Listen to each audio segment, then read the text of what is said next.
샬롬. 네. 자, 주님의 은혜와 평강이 여러분의 삶 가운데 늘 함께 하시기를 축복합니다. 다시 새해를 내일 맞이하십니다. 두 번째 기회잖아요. 원래 또 늘 1월달 지나면 구정이 다가오면 그래, 우리의 진정한 새해는 구정이니까 잘 정리하고 이제 새롭게 출발하자, 이런 마음이 있는데, 우리 옆에 사람들에게 그런 의미에서 올해 복되게 삽시다 하고 인사 나누시죠. 우리 원영이가 제주도에서 오셨어요. 아이고 얼마나 반가운지. 제주 도민이 돼가지고 이제는.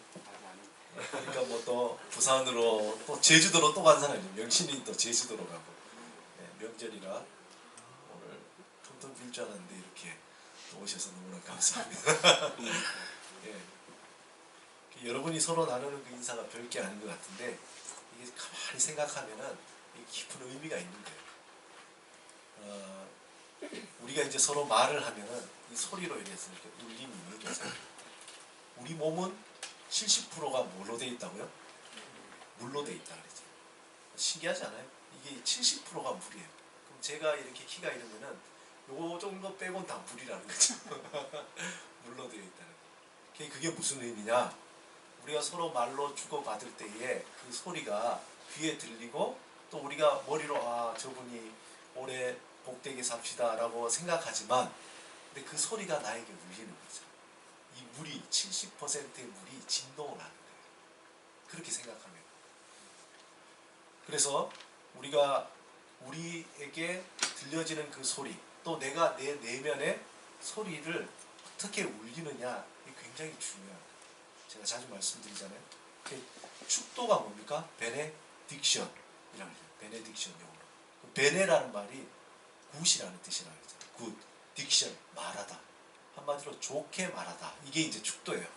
축복한다, 좋게 말한다는 거예요. 창세기 1장에 보면 하나님이 다 만드시고 보시기에 어떻다? 좋았더라. 그러니까 축도하시는 거예요. 축복. 좋았다. 굿이라고 얘기하는 거죠. 그래서 이 좋았다, 정말 보시기에 좋았다, 그것을 나에게도 얘기하고 다른 사람에게도 자꾸 울려주는 게 좋은 거예요. 왜냐하면 우리는 그렇게 울리지 않으면 내 스스로 나에게 배드라고 얘기하죠. 항상 너 뭐냐. 또 세상도 우리에게 자꾸 나쁜 소리로 우리를 울리는 거예요. 그러면은 그 울림이 내 속에서 나를 망하게 하는 거죠. 우리가 생물학적으로 죽는다는 것은 뭡니까? 심장이 멈추는 거죠. 심장이 멈춰. 잘 한번 생각해 보세요. 심장이 쿵쾅 쿵쾅 쿵쾅 뛰는 거잖아요. 쿵쾅 뛸 때에 이때 피가 쫙 돌 뿐만 아니라 쿵쾅하면서 이 내부적으로 뭡니까? 진동이 있는 거잖아요. 제가 이 감기가 제 최초로 2주 가는 건 제 생애 최초예요. 3일이면 끝났는데 병원도 2번 가봤어요.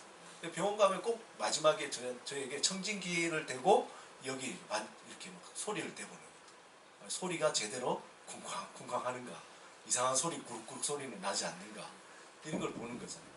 근데 이 심장이 멈춘다는 것은 진동을 다 한 거죠. 기계가 멈추는 거죠. 그 얘기 뭐냐면은 피가 돌다가 멈추는 것, 진동이 돌고 그 피가 굳어지는 거죠. 진동이 없으면은 뭐든지 굳어지거든. 그래서 죽은 사람은 말도 없고 울림도 없잖아요. 죽은 사람에게 아무리 얘기해봐야 돌아오는 게 없어요. 울림이 없죠. 육체적인 심장에 진동을 주듯이 우리 내면에 자꾸 좋은 울림을 자꾸 줘요. 그래서 우리가 서로 축복하고 내가 나를 축복하는 것이 굉장히 중요하다는 거예요. 자, 그러면은 이렇게 이론을 여러분에게 얘기했으니까 다시 한번 옆 사람에게 이렇게 얘기하겠습니다. 예수 그리스도의 자비가 당신과 함께 하소서. 예수 그리스도의 자비가 당신과 함께 하소서. 한번 옆 사람에게 울려보세요.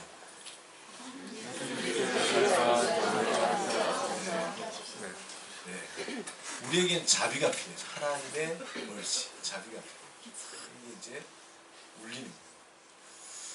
요한복음 1장 1절에서 5절, 이제 오늘로서 1절에서 5절 마지막 마침표를 찍는데, 아유 수고하셨어요. 그냥 계속 묻는다고. 네. 1장 1절에 보면 태초에 말씀이 계시니라. 태초에 로고스가 계시니라 그랬잖아요.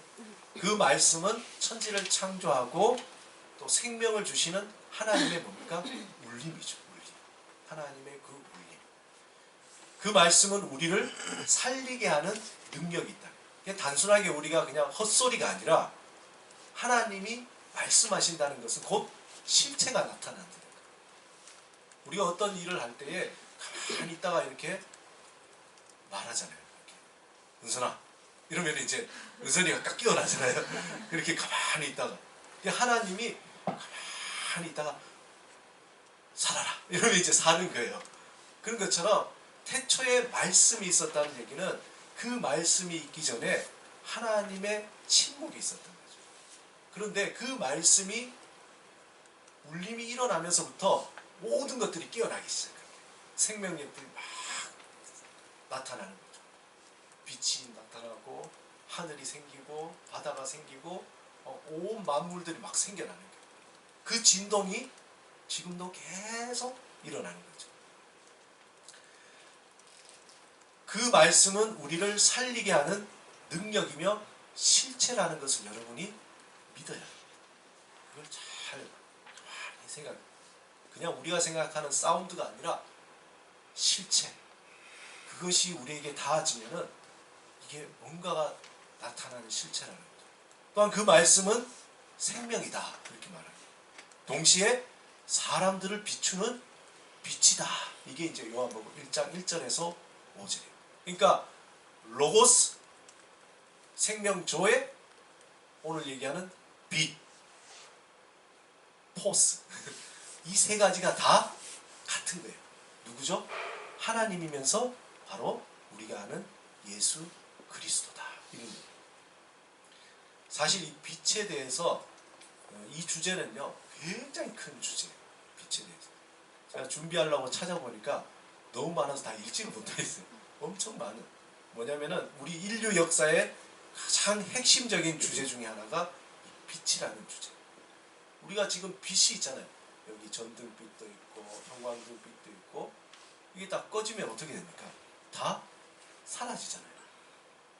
조사님 한번 꺼보시면 여기 이 불을 한번 네, 한번 꺼보세요.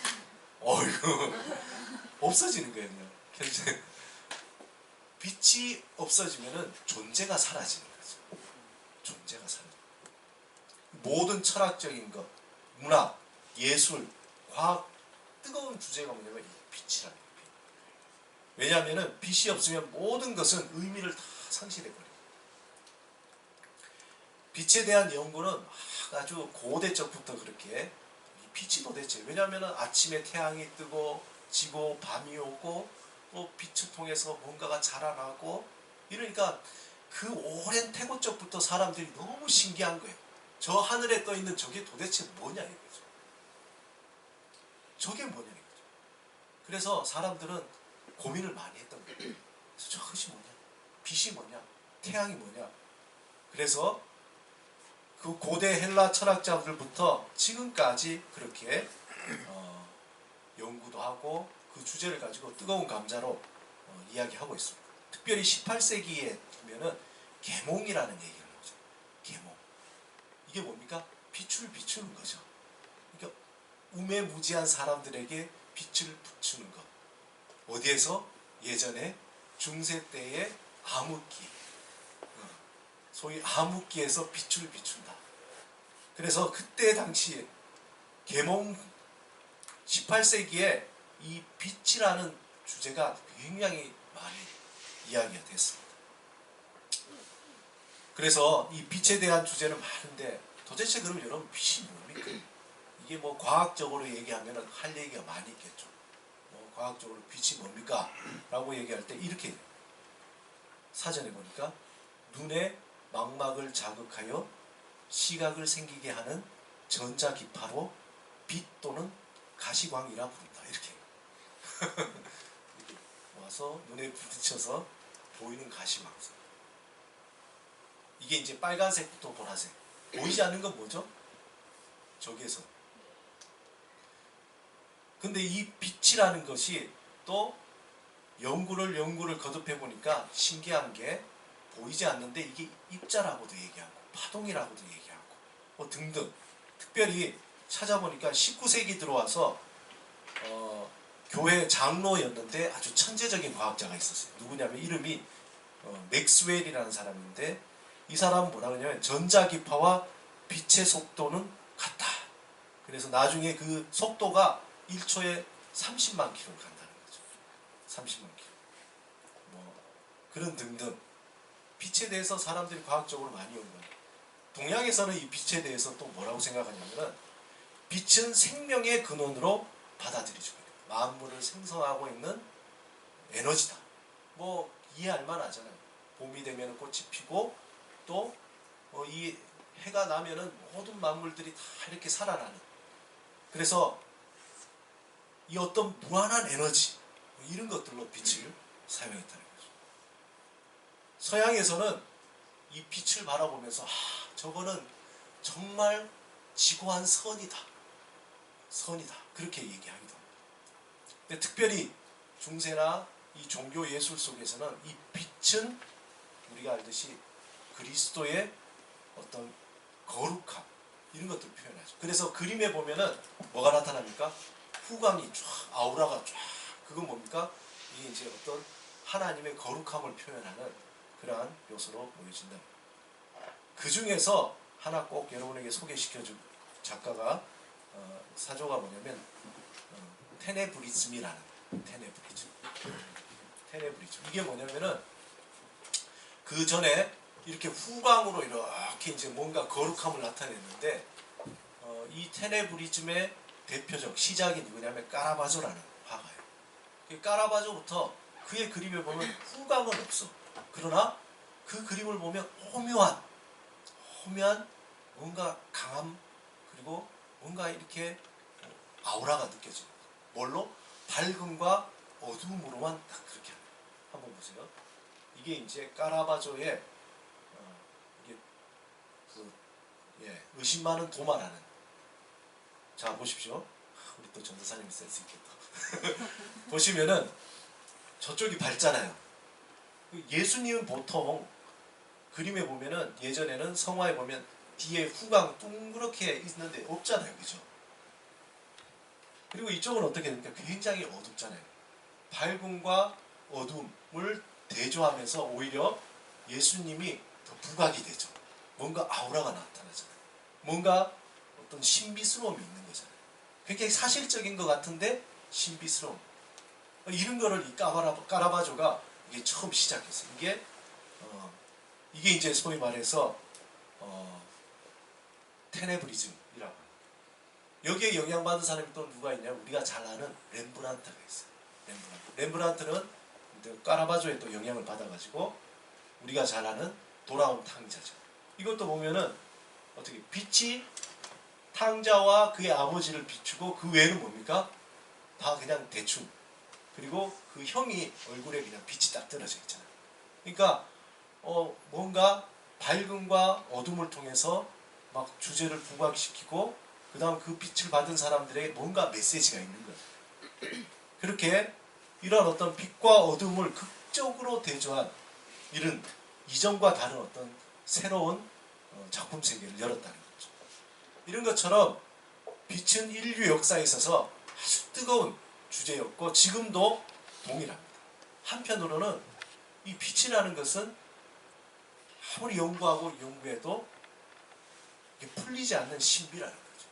아주 신비. 제가 어릴 때 천체 만원경을 하나 싼 값에 샀어요. 그리고는 그것을 달을 이렇게 비춰보면서 이렇게 초점을 딱 했는데 달의 분화구가 선명하게 보이는 거예요. 그때 이 감흥이 말로 못하는 거예요. 근데 하나 생각은 제가 이렇게 하늘을 바라볼 때 그때 하늘이 좀 파랬거든요. 초저녁이라서. 근데 달을 보니까 달은 거기에 밝은데 주위가 까만 거예요. 우주 밖은 까만 거잖아요. 근데 태양으로부터 빛을 받는 물체들만 반사돼서 그렇게 빛나는 거죠. 너무 신기한 거예요. 이 빛, 인류에게 생명이고 또 영원히 풀리지 않는 이 수수께끼 같은 신비로운 이 빛에 대해서 그러면 오늘 본문에서는 빛을 어떤 의미로 쓰고 있는지 한 번 더 같이 보겠습니다. 자, 본문에 보면은 이 빛, 본문 4절의 이 빛은 헬라어로 포스라고 해요. 포스. 이게 이제 우리가 지금까지 논의했던 철학적인, 과학적인, 예술적인 의미를 넘어서는 겁니다. 더 근원적인 의미를 지니고 있는 거예요. 이게 포스. 근데 이 포스라는 말은 헬라어의 창세기 1장 3절에 하나님이 빛이 있으라 할 때에 그 히브리어 오라하고 똑같은 말이에요. 그러면은 창세기 1장 3절에 오르 빛이 있으라 할 때 그 빛은 태양일까요? 아니죠. 왜냐하면 그 뒤에 하나님이 낮과 크고 작은 빛을 가르거든요. 태양과 달을 만드셨다 표현되어 있기 때문에 이 포스 오르는 우리가 아는 그 발광체가 아니라 그 이전에 무엇인가라는 거죠. 그 이전에 더 근원적인 의미를 가지고 있다. 그래서 이 빛은 창세기 1장 3절에 빛이 있으라 할 때의 이 오르와 같은 거지만 해와 달과 같은 어떤 발광체와는 다른, 발광체라는 건 뭔가 거기서 창조돼서 그 다음에 그게 막 이렇게 막 뜨겁게 타오르면서 빛을 내는, 그런데 여기에 포스나 창세기의 오르는 누군가에 의해서 창조된 것이 아니라 그 자체인 거예요. 힘들죠? 이걸 어떻게 제가 표현하겠습니까? 그 빛이 태양보다 먼저 나왔다는 거예요. 왜냐하면은 별들, 달, 그 빛이라고 할 때에 창세기에는 이 빛을 복수로 써요. 뭐뭐들이라고 복수로 썼는데 여기에 오르와 포스는 단수, 다시 말해서 오직 하나라는 거예요. 뭐에 의해서 만들어진 어떤 것들이 아니라 그냥 유일한 어떤 것이라는 표현을 원문에서 쓰고 있어요. 그래서 독특하게 이 빛은 태양보다 먼저 나왔다는 성경의 기록, 어떤 다른 고대 문헌에도 발견되지 않는 히브리인들만이 가진 그러한 어떤 표현인 거예요. 독특하게 히브리인들만. 그래서 창세기 1장 3절에 빛을 나타낸 히브리어 오르는, 죄송합니다, 남성 단수 명사를 써요. 남성 단수 명사. 히브리 사람들은 물도 또 복수, 다른 어떤 별들도 복수, 이렇게 복수로 쓰는데 유일하게 이 오르는 단수로 써요. 근원이라는 거죠. 그래서 첫째 날에 빛의 단수형을 사용하면서 빛 창조의 어떤 절대성, 그것으로부터 모든 것들이 나오는 거죠. 그 태초의 근원이 되는 빛이 오늘 본문에 보니까 사람들의 빛이다. 그 빛이 어둠을 비추었더니 어둠이 깨닫지 못하더라. 이렇게 돼요. 어둠이 깨닫지 못하더라. 1장 5절에. 그런데 공동번역에 보면 뭐라고 되어 있냐면 어둠이 그 빛을 이기지 못하더라. 그렇게 되어 있어요. 1장 5절을 두 가지로 해석을 할 수가 있어요. 하나는 뭐냐면은 여기 보면은 하나 넘겨주시면은 그 원문에 보면은 우 카레 라벤 카레 라면이 아니라 우 카레 라벤인데 우라는 뜻은 뭐냐면 아니다 라는 뜻이에요. 카타 그리고 람바노가 다 합쳐진 게 우 카테 라벤인데, 이게 뭐냐면 카타는 뭐뭘 향해서, 그 다음에 람바노는 잡다, 영접하다 이런 뜻입니다. 그러니까 그 빛이 왔는데 그 빛을 향해서 뭔가를 잡지 못한다. 다른 말로 그것을 영접 받아들이지 못한다. 이런 뜻인 거죠. 그 얘기 뭐냐면 이것을 빛이 이기지 못한다라고도 해석하지만 또 다시 말해서 그 빛을 영접하지 못한다. 붙잡지 못한다. 라고 얘기할 수 있어요. 그래서 정리하면은 이 태초의 말씀이시며 생명이시고 빛이신 예수 그리스도가 이 땅에 왔지만 어둠, 다시 말해서 이 땅에 있는 사람들이 영접하지도 못했다. 오히려 받아들이지 못했다. 이렇게 표현할 수가 있다. 해석될 수 있다. 그래서 저는 이 말씀을 이제 원문을 보고 또 이렇게 한번 생각을 해봤어요. 세상에 그 태초의 빛이 이 세상을 뚫고 이제 들어온 거예요. 이 시간이라는 공간을 뚫고 들어왔어요.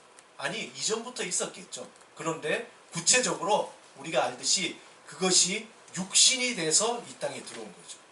성경대로 말하면 하나님이 우리 인간의 옷을 입고 몸으로 오신 거죠. 누구죠? 예수 그리스도. 예수 그리스도가 이 땅에 오셨는데 사람들이 그 빛을 못 알아보는 거예요. 이 아름다운 많은 사람들이 있는데 아름다움을 못 알아보는 거예요. 이걸 또 예로 하려고 그러니까 갑자기 또 미안해서 쟤만 아름답다 그러고 나는 아름답다 그러지 않을까, 그렇게 오해할까. 만약에 상아가 저렇게 아름다운데 사람들이 상아를 못 알아보는 거예요. 그러면 상아가 속상하잖아요. 내가 이렇게 아름다운데. 빛이 육신을 입고 왔는데 그 육신을 입고 온 그 빛이 그냥 육신이 아니라 태초에 있던 빛인 거예요.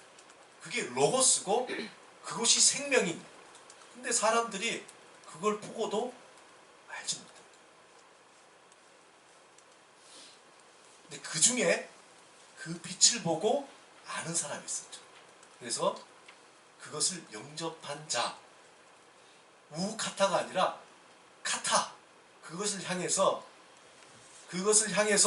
어떻게 합니까? 붙잡은 사람, 람바노, 우카테라벤이 아니라 카테라벤, 그것을 딱 붙잡은 사람, 그것을 영접하는 자, 그걸 누구라고 그러죠? 하나님의 자녀라고 그렇게 얘기해요. 송명희 시인이라고 아시죠? 송명희. 그 최덕신 씨가 그 곡을 붙여가지고 많은 곡을 붙여요. 그 중에 나라는 곡이 있어요. 나. 혹시 아시는지 모르겠는데 다 옛날 분들은 아시는데 그 가사가 보면 어떻게 하면 나 가진 재물 없으나 나 남이 가진 지식 없으나 나 남이 있는 건강이 있지 않으나 나 남이 없는 것 있으니. 그 송명희 씨는 뇌성마비예요. 그래서 말도 제대로 못해요. 몸이 이렇게 완전히 틀어져서 누워서 이렇게 또 앉아서 뭐 이렇게 불편한데 그 사람은 말 그대로 가진 것도 없고 지식도 없고 건강도 없어요. 2절에 보면 나 가진 재물 없으나 나 남이 가진 지식 없으나 나 남에게 있는 건강이 있지 않으나 나 남이 없는 것 있으니. 그게 뭡니까? 나 남이 못 본 것을 보았고 나 남이 듣지 못한 음성을 들었고 나 남이 받지 못한 사랑받았고 나 남이 모르는 것 깨달았네. 송명희 시인은 보이지 않는 그 하나님을 본 거예요. 외적으로 봐서는 그렇게 볼 수 있는 능력이나 그런 어떤 뭐 화려한 경력이나 뭐 그런 어떤 외적인 그런 조건이 안 될 것 같은데 그걸 보는 거예요. 멀쩡한 사람도 못 보는데 뇌성마비가 걸린 그 송명희 씨는 남이 못 본 것을 보는 거예요. 놀랍잖아요. 이 시에서 나 남이 못 본 것을 보았고 나 남이 듣지 못한 음성을 들었고 다른 사람은 보지 못하고 듣지 못하는데 송명희 시인에게는 보여지고 들려지는 것.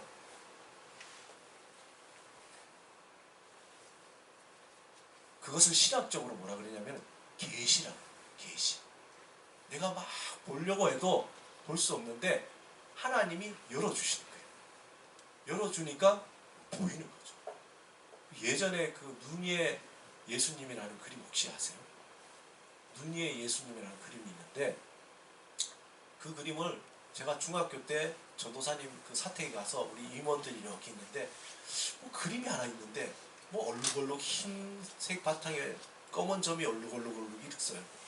그래서 저게 뭐냐고 전도사님에게 얘기하니까 안 보이네요. 저보고. 그래서 안 보인다고. 그러니까 전도사님이 짓궂게 저 착한 사람만 보인다고 그러네요. 저는 도저히 봐도 그냥 허연데 얼룩얼룩한 거죠. 제가 그걸 준비했어야 되는데. 근데 뭐 얘기하다가 갑자기 눈을 딱 봤는데 돌려보니까 그 액자에 예수님이 딱 보이는 거예요. 그래서 얼마나 전사님 제가 보인다고 그렇게 얘기한 거죠. 아유, 그리고는 제가 딴 친구들한테 저거 보이냐고 그러니까 딴 친구들도 안 보인다 그랬어요. 착한 사람만 보인다고 그러죠. 안 보이는 거예요. 그러나 송명희 시인에게는 그 음성이 들리는 거예요. 하나님의 음성, 그 빛이 보이는데 그게 그의 노력이나 그의 능력이 아니라 하나님께서 열어주신 거죠.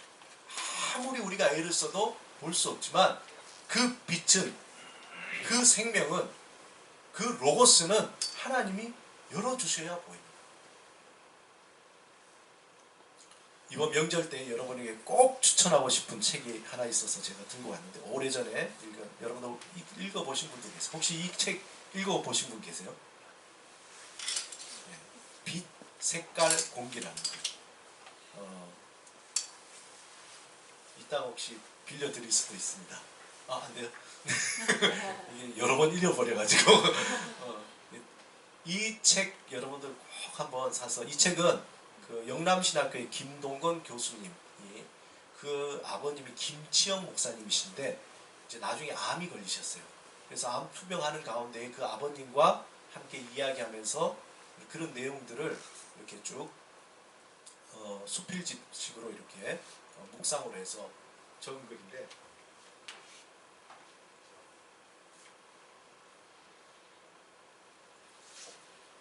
글 하나하나가 너무나 감동이고 우리에게 깊은 의미를 주고 있는데, 이 제목이 빛, 색깔, 공기예요. 근데 이제 이 빛, 색깔, 공기는 이 안에 내용 중에 한 글인데 거기에 보면은 이런 내용이 있습니다.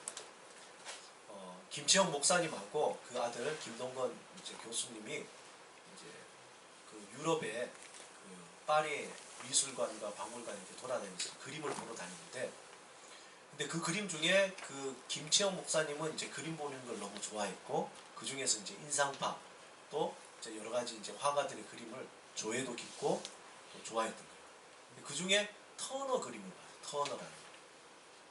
그러면서 그 목사님이 뭐라고 얘기하면 그 교수님에게, 야, 이 그림 한번 봐라. 야, 어떻게 이렇게 그릴 수 있냐. 터너 이 사람은 진짜 놀라운 사람이다. 오늘 이 그림을 보면서 빛과 공기에 대해서 생각을 좀 해보겠다. 터너는 공기를 그릴 수 있는 사람이야. 그렇게 얘기합니다. 그러니까 김동원 교수님이, 아버지는 뭐 이렇게 그림, 이런 공기를 어떻게 그립니까? 이렇게 얘기하니까, 너는 아직 그림을 볼 줄 모르는구나. 터너는 공기의 빛깔을 그렸어. 내 눈에는 하늘과 땅만 보이고 그 사이에는 아무것도 없지. 사람들은 공기를 잊었고 보지 못했다. 사람들은 공기에서 아무것도 보지 못했고 아무것도 볼 수 없으니 아무것도 느끼지 못하지. 또 뭐라 그러면, 터너는 하늘과 땅 사이에 꽉 채우고 있는 공기를 보았어. 이 공기에 빛이 부딪히자 공기는 자신의 존재를 드러냈고, 터너는 이것을 색깔로 표현했지. 그는 하늘과 땅을 채우고 있는 공기의 색깔, 그 빛을 그려낸 거야. 이렇게 얘기해요. 터너의 그림이 뭔지 한번 궁금하죠? 이겁니다. 이게 터너의 그림. 모네에게도 아주 큰 영향을 끼쳤던 터너의 그림. 하나 더. 되게 인상이 깊죠? 이렇게. 이름. 그 전에 그 다시 한번 잠시만요. 공기의 빛깔을, 그 목사님의 표현되면 공기를 그림. 일반 그림 같은데 한번 켜보시고, 여기에 공기가 있는데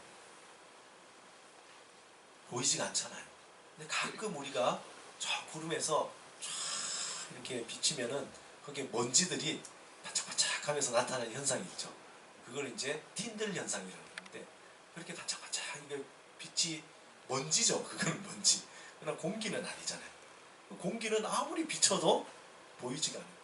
사실상 여러분들, 이거 우리가 지금 환풍기를 막 틀어서 이게 굉장히 쾌적한데, 환풍기를 닦으면은 여기에도 먼지가 쫙 보이기 시작해요. 그러나 공기는 아무리 비춰도 보이지가 않잖아요.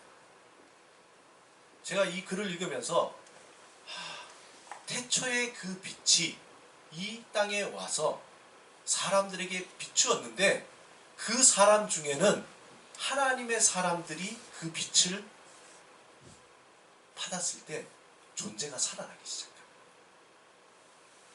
아무도 없는 것 같은데 하나님의 사람은 그 빛을 보기 때문에 그 빛을 본 사람, 그 빛을 영접한 사람들은 색깔이 살아나요. 막 살아나요.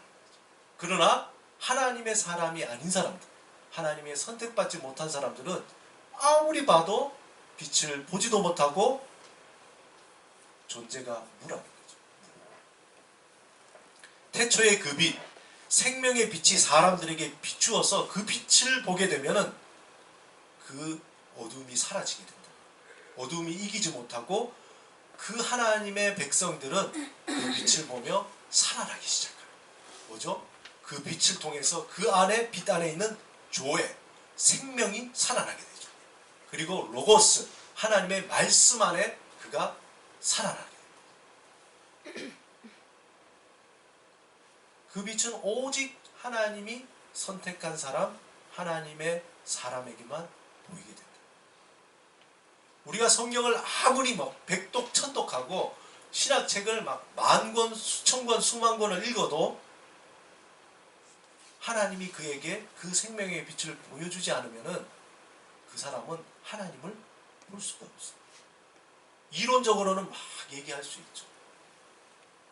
종교학자들도 이 기독교가 어떤 것이라는 것에 대해서는 얼마든지 얘기할 수 있어요.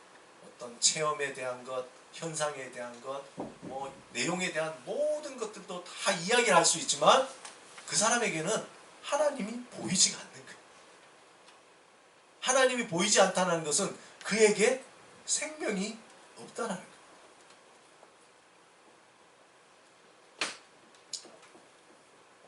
그저 살아있다는 것. 하지만 그는 울림이 없는 거예요. 여러분, 이 빛은 파동이라고 그랬잖아요. 하나님의 그 태초의 파동, 진동이 막 우리에게 왔을 때 하나님의 사람은 그 빛을 받아들일 때에 거기에 울림이 있는 거예요. 다시 말해서 심장이 뛰기 시작하는 거예요. 그리고 쿵쾅쿵쾅 뛰기 시작해요. 그 빛을 보지 못하면은 울림이 없는 거예요. 그걸 예수님이 살아있다고 하지만 그 사람은 죽은 자라. 아무런 울림이 없는 그 존재는 시체죠. 죽은 존재죠. 그저 허상이며 그가 하는 모든 것은 다 헛되다는 거예요. 아무리 열심히 일을 하고 내가 살겠다고 버둥거려도 바쁘게 생활하고 모든 걸 막 애를 써도 허상이 그렇게 하는 건 다 허상일 뿐인 거예요. 그렇게 생각하면은 얼마나 허망한 겁니까? 우리가 인생이라는 것이. 내가 애를 쓰고 그렇게 살아있는 것 같은데 그게 허상이라 그러면 얼마나 허망한가. 평생 애쓰고 수고하지만 그 모든 것이 헛된 것이라면 얼마나 허망한 거냐 이거죠. 사랑하는 여러분, 요한은 이 요한복음을 쓴 이 저자는 그 실체, 존재, 그 사실을 알았기 때문에 이걸 막 알려주고 싶었던 거예요. 그래서 1절에서 5절 그 서론을 붙여놓은 거예요. 봐라, 태초에 빛이 있었어. 태초에 말씀이 있었어. 로고스가 있었어. 그 울림이 있었다니까. 그게 생명이고 그것을 봐야 돼. 그것을 받아들일 때에 살아나는 거야. 그리고는 그걸 얘기해 주고 싶은 거예요. 요한. 세상의 그 어떤 것보다 그래야지 네가 살아있는 그것이 정말 살았다고 얘기할 수 있는 거야 라고 요한은 얘기하고 싶은 거예요. 그걸 기쁜 소식, 복음이라는 거죠. 그 빛을 받아들일 때, 그 빛을 볼 때에 그때 살아나고 생명이 있고 하나님의 자녀가 돼서 정말 살아있다. 헛된 것이 아니라 그 이후에 모든 것이 의미가 있는 거예요.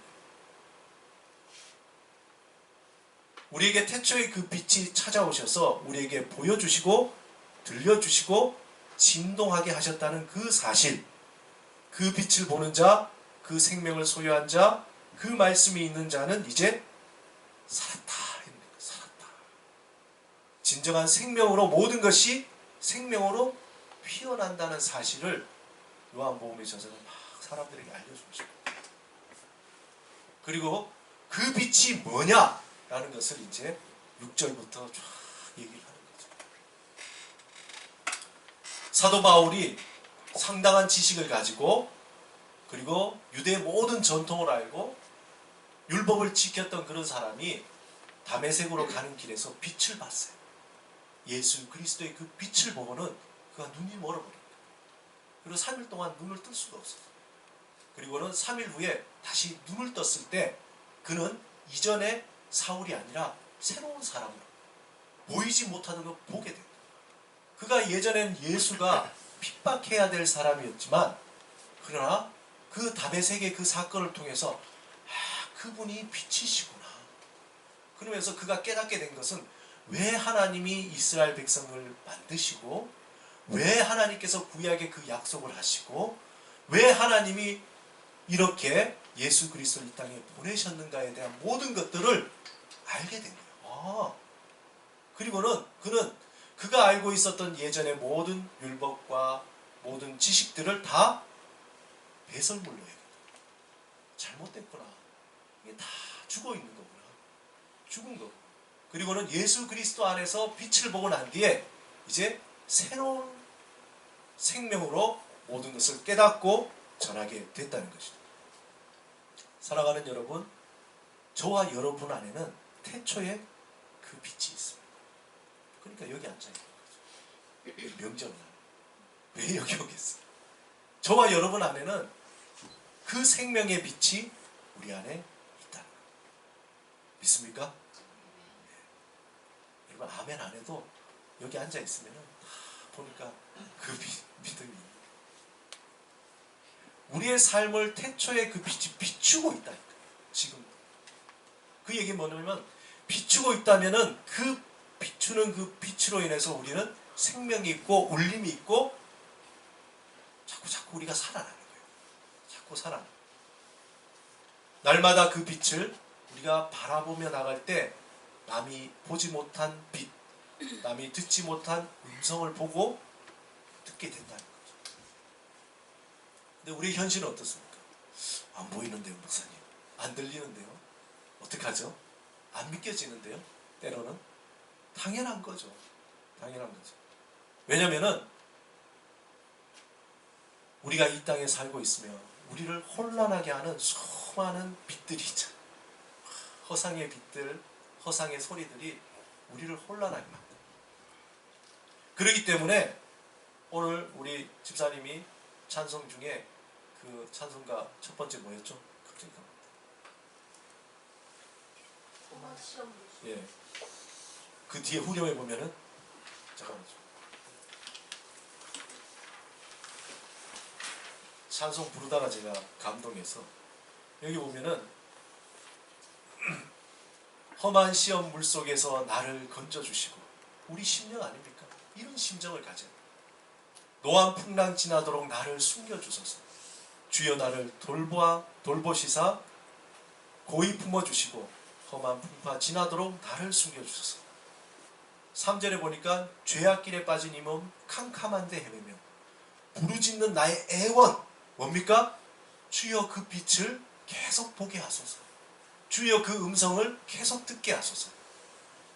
우리는 자꾸 과거의 경험에 그것으로 살아가려고 그래요. 항상 믿음의 현재형이라고 그랬죠. 늘 지금 이 현재에서 계속 필요한 거예요. 우리의 마음은 계속 하나님 앞에 애원해야 돼요. 부르짖는 나의 애원. 그래서 어떤 목사님이 그 얘기하더라고요. 사역은 경험으로 할 수 없다. 굉장히 공감해요. 내가 이전에 이런 사역했고 이런 사역했으니까 앞으로 내가 잘할 수 있어요. 택도 없는 소리죠. 내가 이런 시험을 잘 이겨냈고 그때는 내가 이렇게 말씀을 통해서 잘 이겨냈고 이제 앞으로 어떤 시험이 와도 난 이겨낼 수 있어. 택도 없는 소리. 새로운 상황에서는 새로운 은혜가 필요합니다. 그렇기 때문에 우리는 부르짖는 나의 애원 틀어주소서 내 주여 이런 갈망함이 있어야 됩니다. 주여 보여주시고 들려주시옵소서. 그렇게 간절함이 우리에게 있어야 돼요. 제가 오늘 새벽에 이 말씀 때문에 이렇게 묵상하다가 이게 더 묵상이 되는 거예요. 최근에 여러 가지 사건을 통해서 너무 마음이 아프고 너무 이게 참 답답하고 참 이게 해답이 없고 그런 가운데 우리 그리스도인에게 우리 믿음 저부터 이 갈망하고 간절함이 사라졌구나. 우리는 뭐 안다고 하고 뭐 또 이렇게 잘 은혜 받았다고 하고 그런데 그거는 그냥 지나가는 거. 우리는 이렇게 정말 내가 이 풍랑 속에서 빠져있는 그 상황을 알고 간절하게 하나님 나에게 비추소서. 나에게 그 빛을 비춰주소서. 나에게 그 음성을 들려주소서. 내가 듣겠습니다. 그렇게 간절하게 그렇게 사모해야 돼요. 그래서 이 세상에서 그 빛을 거부하고 그 음성을 거부하는 옛 습관들이 관성이 우리에게 너무나 깊이 박혀있기 때문에 우리 조금만 뭐 하면은 안 들으려고 그래요. 조금만 편하면은 안 보려고 해요. 우리는 빛의 자녀로서 그 빛이 나의 내면 깊은 곳에 그 어두움을 물리치도록 갈망해야 합니다. 그 빛이 우리의 가정의 어두운 곳을 환하게 비추도록 간절히 구해야 돼요. 그 사람 많이 아는 거죠. 간절한 하나님. 우리 가정에 나의 내면 속에 이 어둠 하나님의 그 태초의 그 빛으로 그 포스로 그 오르로 우리를 비춰주옵소서. 이 빛이 이 사회에 비추어 어두움이 그 영들이 물러가도록 사라지도록 간절히 기도해요. 사랑하는 여러분, 그 생명의 빛을 간절히 사모하시기 바랍니다. 그 빛이 비추어질 때에 우리 안에, 우리 가정 안에, 자녀들 가운데 우리 이웃에게 새 창조가 일어난다니까요. 태초에 그 빛이 있으라 하면서부터 창조가 시작됐잖아요. 그게 언제 일입니까? 태초 오래전 아니에요. 하나님은 영원, 하루가 천년 같고 천년이 같은 하나님에게는 태초가 지금인 거예요. 지금이 영원히. 하나님에게는 시간의 관념이 없어요. 그렇기 때문에 하나님 나에게 비춰주옵소서. 나에게 그 순간부터 새 창조가 일어나요. 우리에게 그런 상상력을 주십니다. 가정 안에 자녀들 가운데 우리 이웃에게 이 새 창조가 일어납니다. 그 빛을 날마다 환대해야 돼. 비춰주옵소서. 이제 됐습니다가 아니라 계속 우리를 통해서 그 빛이 세상에 드러나도록 오늘 권사님 기도하였지만 우리 교회를 통해서 이 지역 가운데 하나님의 그 빛이 드러나도록. 왜 여기에 우리 교회가 있습니까? 이 대학로에 빛이 필요하기 때문에. 저는 하나 분명한 이유를 발견했어요. 그때도 얘기했지만 저기 통일교회가 내년에 여기 건물을 크게 짓거든요. 우리가 기도를 많이 해야 되겠다. 하나님 우리 교회뿐만 아니라 이 대학로에 있는 교회들이 제대로 빛을 발현해야 되죠. 하나님의 빛을. 하나님의 영광의 빛이 드러나도록 내 삶을 하나님께 헌신해야 돼요.